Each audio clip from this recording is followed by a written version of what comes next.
ನಮಸ್ತೆ, welcome back to my channel. ಇವತ್ತು ನೋಡಿ ತಂಬಿಟ್ಟಿನ ಆರತಿ ಮಾಡಿರೋಂಥ ವಿಡಿಯೋ ಹಾಕ್ತಾಯಿದ್ದೀನಿ.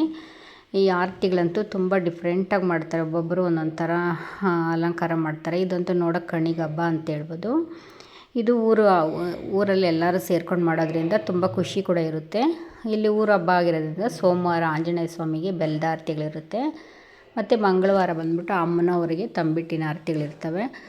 ಇಬ್ಬರು ಅಮ್ಮನವರಿದ್ದಾರೆ, ಸಪ್ಲಮ್ಮ ದೇವಿ ಮತ್ತು ವೀರಮಾಸ್ತಮ್ಮ ಅಮ್ಮನವರಿಗೆ ಇದು ತಂಬಿಟ್ಟಿನ ದೀಪಗಳು ಮಾಡ್ತಾರೆ. ತುಂಬ ಚೆನ್ನಾಗಿ ತುಂಬ ಗ್ರ್ಯಾಂಡಾಗಿ ಮಾಡ್ತಾರೆ. ಇಲ್ಲಂತೂ ನೋಡೋಕ್ಕಂತೂ ಕಣ್ಣಿಗೆ ಹಬ್ಬ ಅಂತ ಹೇಳ್ಬೋದು. ಈಸಿಯಾಗಿ ಮಾಡ್ಕೊಬೋದು ಈ ಥರ ದೀಪಗಳನ್ನ. ನೋಡಿರಿ ಒಂದ್ಸತಿ ನೀವು ಈ ವಿಡಿಯೋ. ನಾನು ಈ ಥರ 2 ಬಟ್ಲು ತಗೊಂಡು ಈ ಥರ ಮೆಟಲ್ ಮೆಸ್ ತೊಗೊಂಡಿದ್ದೀನಿ. ಇದು ನಾವು ಅವರು ಸ್ಕ್ವೇರ್ ಫೀಟ್ ಲೆಕ್ಕ ಕೊಡ್ತಾರೆ. ತೊಗೊಂಬಂದು ನಾವು ಬಟ್ಲು ಮೆಜರ್ಮೆಂಟ್ಗೆ ಕಟ್ ಮಾಡ್ಕೋಬೇಕಾಗುತ್ತೆ. ಕಟ್ ಮಾಡ್ಕೊಂಡು ಈ ಥರ ರೋಲ್ ಮಾಡಿ ಬಟ್ಲಿಗೆ ಫಿಕ್ಸ್ ಮಾಡಿಕೊಂಡ್ರೆ ಆಗುತ್ತೆ.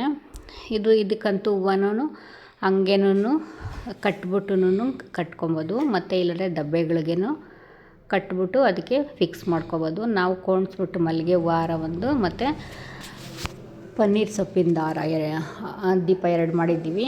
ಇದಂತೂ ನೋಡೋಕ್ಕೆ ತುಂಬ ಚೆನ್ನಾಗಿತ್ತು. ಈಸಿಯಾಗಿ ಮಾಡ್ಕೊಬೋದು. ಹೂವು ಒಂದು ಕಟ್ಕೊಂಡ್ಬಿಟ್ರೆ ನಾವು ಫಾಸ್ಟಾಗಿ ರೆಡಿ ಮಾಡ್ಕೊಬೋದು. ನೈಟ್ ಎಲ್ಲ ರೆಡಿ ಮಾಡಿ ಇಟ್ಕೊಂಡು ಬೆಳಗ್ಗೆ ಎದ್ದಿದ ತಕ್ಷಣವೇ ಎಲ್ಲ ದೀಪಗಳು ರೆಡಿ ಮಾಡ್ಕೊಬೋದು. ತುಂಬ ಚೆನ್ನಾಗಿ ಕಾಣಿಸುತ್ತೆ. ನಮ್ಮ ಮನಸ್ಸಿಗೂ ಖುಷಿ ಆಗುತ್ತೆ. ಯಾಕೆಂದರೆ ನಾವೇ ನಮ್ಮ ಕೈಯಿಂದ ಮಾಡಿದ್ದೀವಿ ಅನ್ನೋ ಒಂದು ಖುಷಿ ಇರುತ್ತೆ. ಒಂದು 2,000-3,000 ಕೊಟ್ಟರು ಆಚೆ ಕಡೆ ಮಾಡಿಕೊಡ್ತಾರೆ. ಆದರೆ ನಮ್ಗೆ ಅಷ್ಟು ಖುಷಿ ಅನಿಸಲ್ಲ. ಈಗ ನಾವೇ ಸ್ವಂತ ನಮ್ಮ ಕ್ರಿಯೇಟಿವಿಟಿಯಲ್ಲಿ ಈ ಥರ ಮಾಡಿದಾಗ ಒಂಥರ ಮನಸ್ಸು ಖುಷಿ ಅನಿಸುತ್ತೆ. ನೋಡಿ ಈ ಥರ ಮಾಡಿದ್ವಿ ನಾವು 2 ದೀಪನೂ. ಒಂದು ಸೊಪ್ಪು ಮತ್ತು ಇನ್ನೊಂದು ಮಲ್ಲಿಗೆ ಹೂವಿನಲ್ಲಿ ಮಾಡಿದ್ವಿ. ತುಂಬ ಚೆನ್ನಾಗಿ ನೋಡೋಕ್ಕೆ ತುಂಬ ಚೆನ್ನಾಗಿ ಕಾಣಿಸ್ತಾ ಇತ್ತು. ಇದು ಒಂದು ಸಪ್ಲಮ್ಮ ದೇವರಿಗೆ ಒಂದು, ವೀರಮಾಸ್ತಮ್ಮನಿಗೊಂದು ಎತ್ಕೊಂಡು ಹೋಗಬೇಕಾಗುತ್ತೆ. ಆಮೇಲೆ ತಂಬಿಟ್ಟೆಲ್ಲ ರೆಡಿ ಮಾಡಿಕೊಂಡು ತಂಬಿಟ್ಟಿನ ದೀಪ ಹಚ್ಚಬೇಕಾಗುತ್ತೆ. ಜೋಡಿ ದೀಪ ಹಚ್ಚಿ ನೋಡಿ ಈ ಥರ ಇದು ಮಾಡ್ಕೊಂಡಿದ್ದೀನಿ. ಮತ್ತು ಇನ್ನು 9 ದೀಪ ಬಂದ್ಬಿಟ್ಟು ಮನೆ ದೇವರಿಗೆ ಅಂತ ಹೇಳ್ಬಿಟ್ಟು 9 ದೀಪ ಚಿಕ್ಕ ದೀಪ ಮಾಡಿ ಆವತ್ತಿನ ದಿವಸ ಹಚ್ಚಬೇಕಾಗುತ್ತೆ. ಮತ್ತು ಗ್ರಾಮ ದೇವತೆಗಳಿಗೆ ಮಾಡಿದ್ಮೇಲೆ ಮನೆ ದೇವ್ರಿಗೂ ಮಾಡಲೇಬೇಕಾಗುತ್ತೆ. ಅದಕ್ಕೆ 9 ದೀಪ ಮಾಡಿ ನಾನು ಇಲ್ಲಿ ಬೆಳಗ್ತಾ ಇದ್ದೀನಿ. ಇದಂತೂ ತುಂಬ ಖುಷಿ ಕೊಡೋಂಥ ಹಬ್ಬ ಅಂತ ಹೇಳ್ಬೋದು. ನನಗೆ ಈ ಥರ ಅಲಂಕಾರ ಮಾಡೋದಂದರೆ ತುಂಬ ಇಷ್ಟ. ನನಗೆ ಈ ಥರ ಎಲ್ಲ ಬೆಳಗಿಸ್ಬಿಟ್ಟು ಆಮೇಲೆ ದೀಪಗಳನ್ನ ಒಂದೊಂದೇ ದೇವಸ್ಥಾನಕ್ಕೆ ತೊಗೊಂಡೋಗಿ ಬೆಳ್ಕೊಂಬರ್ಬೇಕಾಗುತ್ತೆ. ಇದಂತೂ ತುಂಬ ಚೆನ್ನಾಗಿ ಅನಿಸುತ್ತೆ. ನೀವು ಈ ವಿಡಿಯೋ ನೋಡಿ, ನಿಮಗೂ ವಿಡಿಯೋ ಇಷ್ಟ ಆದರೆ ಲೈಕ್ ಮಾಡಿ, ಶೇರ್ ಮಾಡಿ, ಹೊಸಬ್ರಾದರೆ ಸಬ್ಸ್ಕ್ರೈಬ್ ಮಾಡೋದು ಮರಿಬೇಡಿ.